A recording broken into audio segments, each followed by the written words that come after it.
Karibu tena tuendelee kufuatilia kinachoendelea Mahakama Kuu ya Dar es Salaam katika kesi inayomhusu Tundu Lissu. Wakati shauri la kikatiba likiendelea, Tundu Lissu ameendelea na zoezi la kumhoji afisa mfawidhi wa gereza la Ukonga Andrew Shabani Ntamamiro. Awamu hii ya mwenendo wa kesi ilijikita zaidi katika taratibu za kutembelea gereza, mfumo wa kisheria unaosimamia mawasiliano kati ya wafungwa na wageni wanaowatembelea, pamoja na rekodi za kiutawala zinazotunzwa na gereza hilo.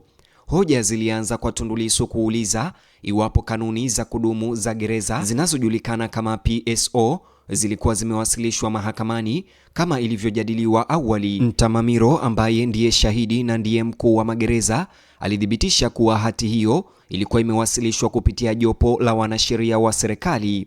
Kisha mmoja wa majaji alimtaka wakili wa serikali kushauriana kwa ufupi na shahidi ili kuhakikisha ana nyaraka sahihi za marejeleo kabla ya maswali kuendelea. Baadaye Tundu Lissu alimwelekeza shahidi kwenye kanuni za usimamizi wa magereza, akieleza kuwa alitaka kuanza na kanuni zinazosimamia ziara kwa wafungwa na mahabusu. Akimrejelea shahidi kwenye kanuni ya 9, aliuliza iwapo wafungwa wana haki ya kisheria ya kupokea wageni wakiwa kizuizini. Mkuu huyo wa magereza Ntamamiro alithibitisha kuwa kanuni hizo zinatambua haki hiyo. Maswali yalihamia kwenye kanuni ya 12, ambapo Tundu Lissu aliuliza iwapo taratibu za kutumia haki hiyo zimeainishwa mahususi ndani ya kanuni hizo. Baada ya kupitia kipengele hicho, shahidi alikubali kuwa zimeainishwa. Kisha Tundu Lissu alijikita kwenye kifungu kidogo kinachohusu usimamizi wa ziara gerezani. Aliuliza iwapo kwa mujibu wa kanuni hiyo wageni wa kawaida wanaweza kuonana na mfungwa mbele ya afisa wa gereza anayeweza kushuhudia na kusikia mazungumzo hayo. Shahidi alijibu kuwa ndivyo kanuni inavyoelekeza katika mazingira hayo yaliyotajwa. Akitaka ufafanuzi zaidi, Tundu Lissu aliuliza iwapo vifungu hivyo vinatumika kwa usawa kwa kila aina ya mgeni au iwapo kuna kanuni tofauti kulingana na aina ya ziara. Shahidi alijibu kuwa mazingira yanaweza kutofautiana kulingana na kundi husika. Mwelekeo wa maswali ulihamia kwenye mikutano kati ya wafungwa na mawakili wao.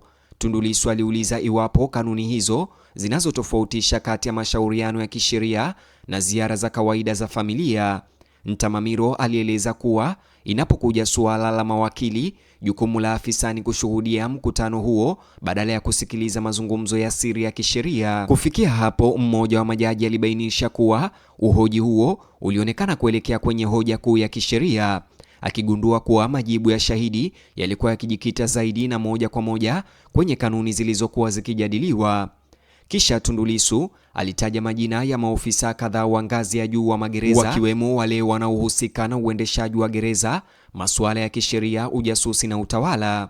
Katika kila tukio aliuliza kama shahidi alijua iwapo maofisa hao walikuwa na matatizo ya kusikia au kuona. Shahidi alijibu mara kwa mara kwamba hakuwa na taarifa yoyote kuhusu hali ya kiafya ya kila ofisa mmoja mmoja, na akaeleza kuwa yeye si daktari. Majibizano hayo ya mara kwa mara yalisababisha vicheko, watu fulani mahakamani wakicheka kwa sauti ya chini kutokana na jibu hilo hilo kutolewa mara kadhaa. Tundu Lissu aliendelea na mfululizo wa maswali kwa kuwataja maofisa wanaofanya kazi katika ofisi ya mapokezi ya gereza pamoja na wale wanaohusika na majukumu ya kusindikiza wafungwa. Tena shahidi alisema kuwa hakuweza kutoa maoni kuhusu hali ya kiafya ya wafanya kazi binafsi. Baada ya kupata majibu hayo, Lissu aligeukia historia ya kitaaluma ya shahidi huyo. Aliuliza ni kwa muda gani Ntamamiro alikuwa amehudumu katika jeshi la magereza la Tanzania. Shahidi alijibu kuwa alikuwa amehudumu kwa zaidi ya miaka 25 na baadaye akafafanua kuwa alijiunga na jeshi hilo mwaka wa 1995. Kisha Tundu Lissu aliuliza kama shahidi alikuwa amepitia programu nyingi za mafunzo ya kitaaluma katika kipindi chote cha kazi yake kabla ya kufikia cheo cha kamishna msaidizi wa magereza na kuwa ofisa mkuu wa gereza la Ukonga. Kutoka hapo, Tundu Lissu aliuliza kama kwa uzoefu wa shahidi jeshi la magereza lingeweza kumwajiri kwa makusudi mtu ambaye hawezi kuona au kusikia vizuri. Shahidi alijibu kuwa mtu wa namna hiyo kwa kawaida hangeajiriwa, ingawa ofisa anaweza kupata matatizo ya kiafya baadaye akiwa tayari kazini. Maswali yalirudi kwenye utaratibu wa vitendo vya ziara za magerezani. Lissu aliuliza ni kwa namna gani ofisa ambaye hawezi kusikia au kuona vizuri angeweza kusimamia ziara gerezani iwapo usimamizi ungetakiwa kwa mujibu wa kanuni za gereza. Swali zuri hilo. Badala ya kutoa jibu la moja kwa moja, shahidi alisema kuwa masuala hayo yanahusu vipengele vya kitabibu. Lissu alibainisha kuwa shahidi alikuwa amesema mara kwa mara kwamba hakujua kama maofisa wake walikuwa na matatizo ya kusikia au kuona licha kuwa kiongozi wao. Ntamamiro alisisitiza kuwa kutathmini hali ya kiafya haikuwa sehemu ya majukumu yake ya kitaaluma. Uhoji uligeukia historia ya vituo vya kazi vya shahidi. Ntamamiro alithibitisha kuwa alikuwa ofisa mkuu wa gereza la Ukonga mnamo Septemba mwaka 2025 baada ya kuhamishwa kutoka gereza la Maweni mkoani Tanga. Pia alithibitisha kuwa alichukua nafasi ya afisa msimamizi aliyetangulia huko Ukonga. Kisha Tundu Lissu aliuliza iwapo alikuwa tayari ameshikiliwa katika gereza la Ukonga miezi kadhaa kabla ya Ntamamiro kushika wadhifa huo. Shahidi alikubali kuwa hilo lilikuwa sahihi. Mazungumzo yalihamia kwenye suala la mahali ambapo Tundu Lissu alikuwa akikaa gerezani. Ntamamiro alithibitisha kuwa alipowasili Ukonga, Lissu alikuwa amewekwa katika sehemu maalum ya gereza hilo. Hata hivyo, alipoulizwa kuhusu idadi na aina ya wafungwa wengine waliokuwepo hapo kabla ya yeye kuwasili, shahidi alisema hakuwa na taarifa binafsi kwa sababu wakati huo alikuwa bado hajapangiwa kufanya kazi Ukonga. Kisha Tundu Lissu aliuliza kama shahidi alikuwa amepitia rekodi za gereza zinazoonyesha nani aliyekuwa akikaa katika sehemu hiyo kabla ya yeye kushika wadhifa wa mkuu wa gereza. Ntamamiro alijibu kuwa hakuwa amezipitia rekodi hizo mahususi. Mjadala ulihamia kwenye taratibu za wageni. Ntamamiro alithibitisha kuwa ziara za familia kwa kawaida hufanyika katika nyakati zilizopangwa ikiwemo wikendi. Hata hivyo, alipoulizwa kuhusu mipango maalum iliyohusu wageni wa Tundu Lissu kabla ya yeye kuwasili Ukonga, shahidi alisema hakuwa na taarifa binafsi kuhusu mipango hiyo. Hatua iliyofuata ilikuwa ni kuuliza maswali kuhusiana na nyaraka zilizowasilishwa pamoja na hati za kiapo za gereza.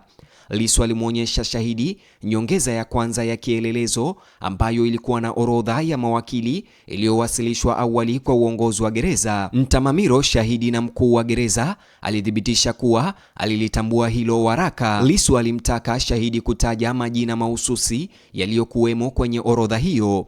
Shahidi alithibitisha kuwa jina la wakili Nation Nkungu lilikuwemo kwenye waraka huo.